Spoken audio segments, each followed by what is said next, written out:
దుఃఖంలో ఉన్నవాళ్ళు ఓదార్చాలని కోరుకోకండి. బంధువులకు ఫోన్లు చేయకండి, మిత్రులకు ఫోన్లు చేయకండి. అమ్మా, మీ ఇంట్లో ఉండే పూజా మందిరంలో ఒక్కళ్ళే కూర్చోండి, ఫోన్ కట్టేయండి, స్తోత్రం కూడా అవతల బారేయండి. ఆ కన్నీళ్ళు ఏవో దేవుడు పాదాలకు కడగడానికి ఉపయోగించండి.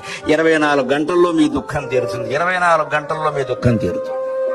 మన పూజా మందిరాలు ఉన్నది అందుకు, ఎవరో వస్తే చూపించడానికి కాదు. ఇక్కడ నేను ఈశాన్యంలో పెట్టినా ఒకటే, నువ్వు అక్కడ చేయనప్పుడు తీరుతుంది ఖచ్చితంగా.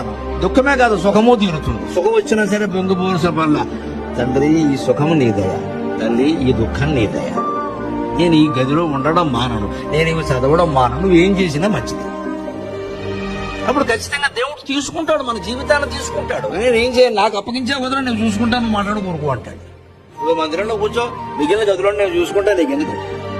అప్పుడు పిల్లల విషయంలో, భార్య, భర్త, బంధువులు, మిత్రులు, ఆస్తులు, అప్పులు, అన్ని విషయాల్లోనూ మొత్తం బాధ్యత